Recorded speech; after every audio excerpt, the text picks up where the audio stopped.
After over a year and a half, I returned to a project which I abandoned when it became cursed and it was almost destroyed. With the damage to my Airlock Door diorama now repaired, I can finally focus on painting this model, giving it the colour scheme it truly deserves.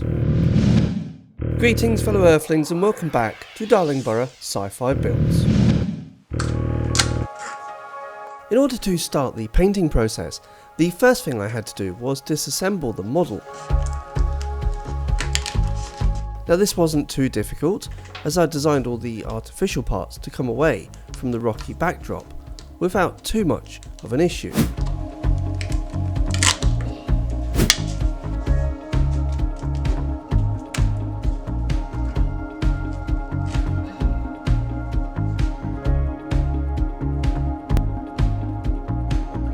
Once I had finally disassembled the diorama, I then chose a couple of cans of spray paint. One in rust, an orange colour, and one in a deep red, to start giving the rocks some colour. Starting with the deep red, I gave the rock walls, floor and metal grating a medium dusting of paint. Now I didn't want to completely cover the model in a blanket cover. All I was aiming to do was just add some additional colour to the black below. I then followed up with the rusty orange colour, giving the more raised areas a light dusting with the spray paint. Again, I was trying to blend the colours on the model rather than giving it a complete coverage. I wanted to create more of a visual interest that I could enhance later. Once I had finished with the spray paint, I was then left with a sort of mottled effect on the rocks and a heavily rusted looking effect on the grate on the floor. With this heavily rusted effect in mind, I then turned to the other parts of the model, such as the communication station, oxygen purification system, all of the pipes, and the back wall containing the airlock door itself, and gave them all a coat in the orange rust and deep red spray paint as well. Whilst I was aiming to achieve a heavily rusted effect on these parts, I wasn't actually going to leave that as the final effect. This was an undercoat for a lazy chipping technique, which I'll explain later on in the video. Now as you can see, I'm actually using a homemade spray booth. If you are interested in knowing how I've put this together, then please comment spray booth in the comments below and I'll put a video together showing you how I made it. Whilst all of the paint was drying, I then decided to play with some different colours for the rocks. Rather than experimenting directly on my model, I turned to my dry brush texture palette instead. I started off by spraying an area of my texture palette with the same colours I had already used on the rocks of the model. I wanted to create a rough test bed to experiment on, which looked fairly similar. Now whilst it wasn't exact, it was close enough for me to get a rough idea of what different colour schemes would look like before making any kind of commitment to painting the model. Now if you are interested in knowing more about my dry brush texture palette, including what it's used for and how you can make your own, I have already created a video all about this. I will put a link to it in the description below and I suggest you check it out, as it can really improve your painting techniques. Starting with an amethyst purple, I applied it over the rocky area on the test palette. I chose this because it was close to my original colour scheme. However, this time round, I'll be honest, it didn't really appeal to me. I tried some more shades of purple and applied them as well. Again, I wasn't really taken with the scheme. The purples didn't really work with the rusty orange and deep red combination I'd already painted on the rocks. I then decided to try a different approach and started experimenting with a golden yellow paint instead. This time I got a much better result. The yellow was an excellent contrast to the rusty orange and red colours, and I felt it really helped highlight the rocks, as well as making everything look a lot more arid and dry, which was the effect I was after. With the colour scheme for my rocks now settled, I then turned to dry brushing all over all of the rock walls, floor and grates on the rocky section of the diorama.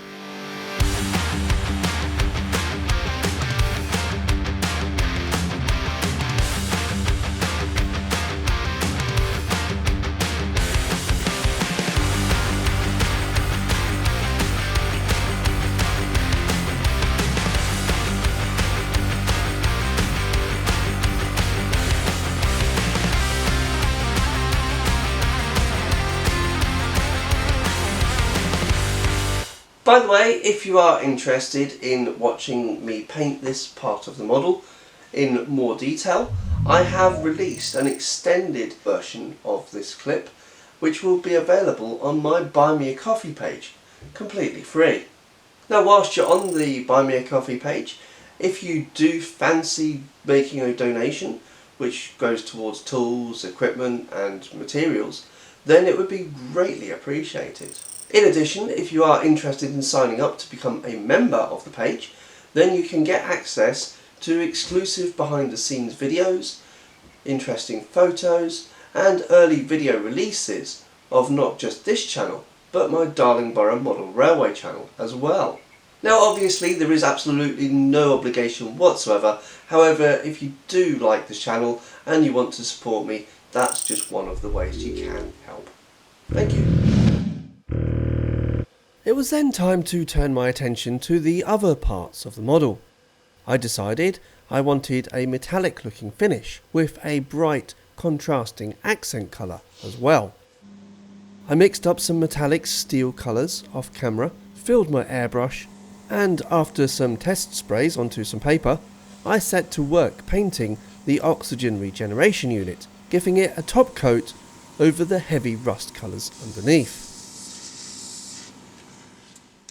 After finishing the silver colour, I then carefully masked all of this off using some model making masking tape, leaving the areas I wanted to paint with the bright orange accent colour exposed. The accent colour I chose was Orange Fire from the Vallejo Game Colour range. It was bright and vibrant, and I thought not only would it contrast well against the silver, it would also complement the rocks as well.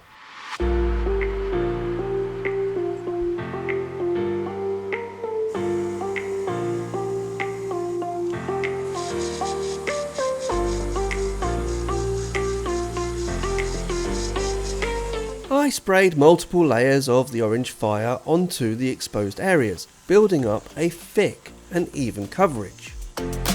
I must admit it seemed a bit daunting to apply such heavy coats of paint over the rusty undercoats, but a lot of this paint will be removed during the next stage. I just had to trust the process.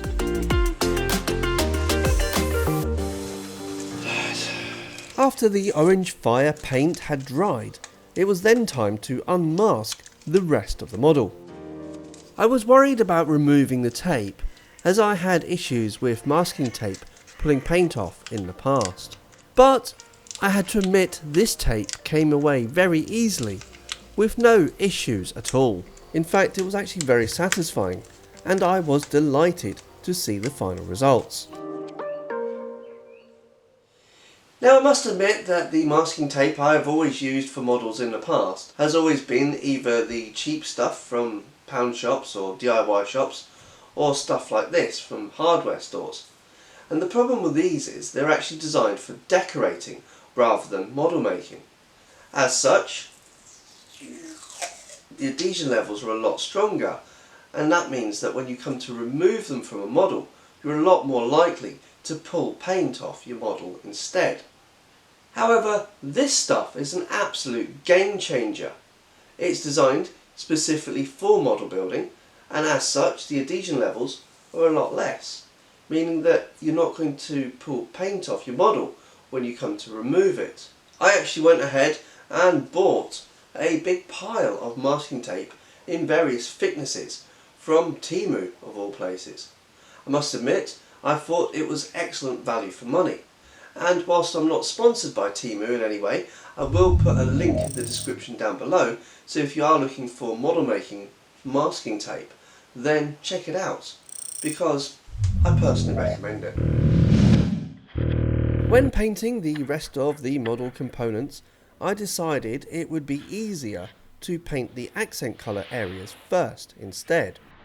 I must admit it also helped that I still had some of the orange fire paint still in my airbrush, and painting it this way meant I didn't have to clean it out first.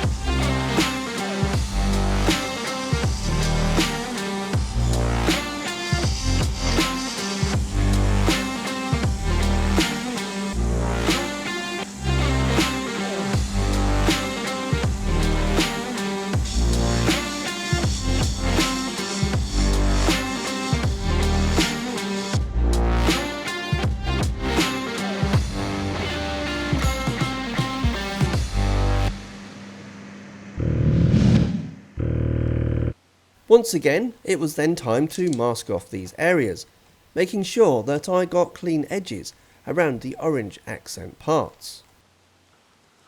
Although the masking didn't need to be perfect, I took a lot of time and spent a lot of effort to be as careful with the masking as I possibly could. I figured by being patient and careful at this stage, I would be able to save time and effort later. I then started to mix up the silver paint that I was intending on using for the rest of the model.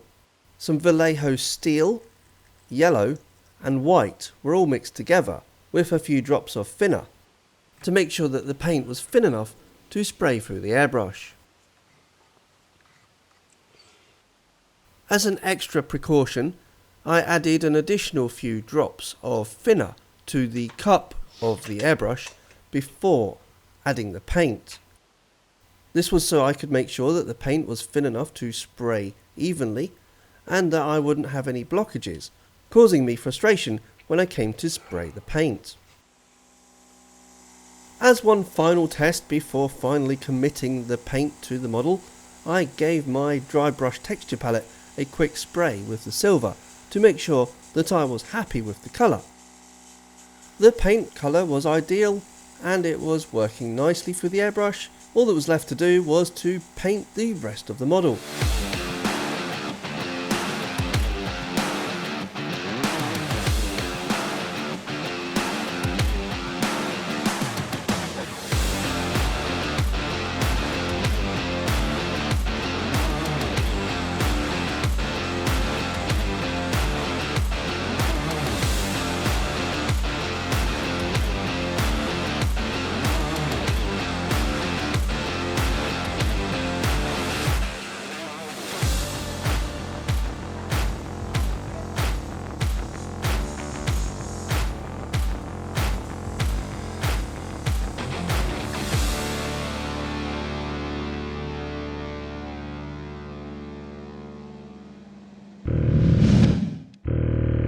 Once all of the painting had been completed and I'd left everything to dry, I put the majority of the model back together to get a sense of what the final model is going to look like. And I must admit, I was tremendously happy with the results so far.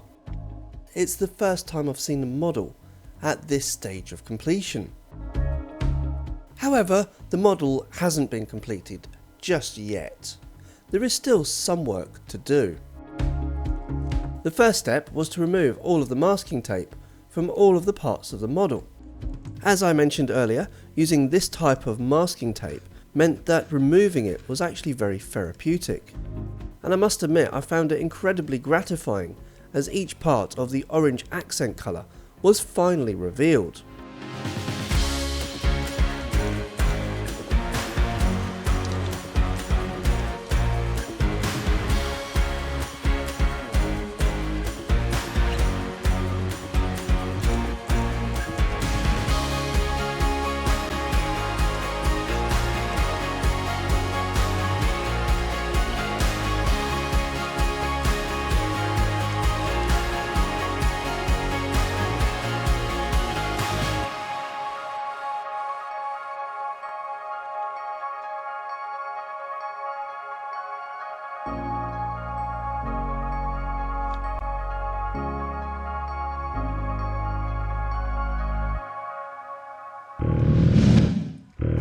Whilst my new paint job looked absolutely amazing, it was far too clean for the model, and this is where the lazy chipping technique comes into play.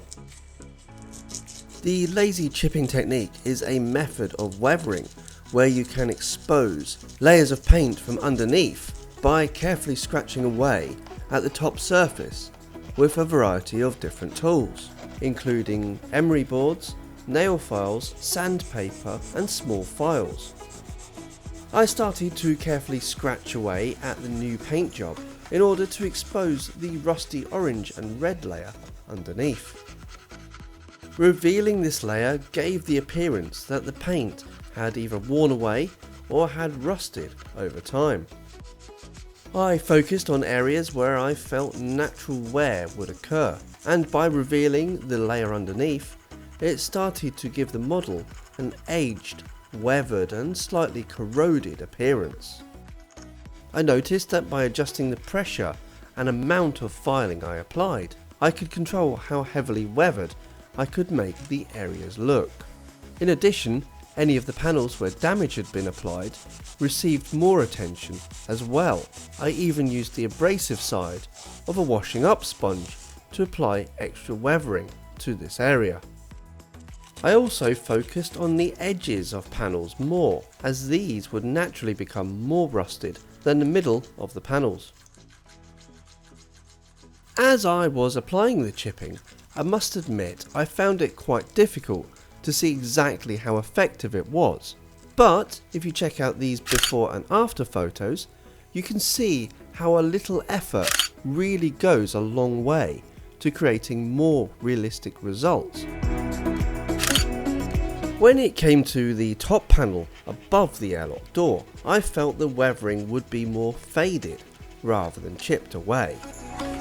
For this, I used a cotton bud, otherwise known as a cotton swab or Q-tip, dipped in some isopropyl alcohol to carefully wipe away some of the top paint layer. This resulted in panels that looked like the paint had faded over time. I also applied this technique to any small raised details that featured on any of the greeblies I had used to build this project. I always find that small details like these can really bring a model to life. Now I want to give a big shout out and a massive thank you to Henrique from the YouTube channel Cut Transform Glue for introducing me to the lazy chipping technique. He has done a video on this, and if you like this kind of model making, then check out his channel as well, as you will be amazed at the quality of his work. Henrique, you are a massive inspiration to me, and I really strive to bring my models to the absolute level and quality of yours.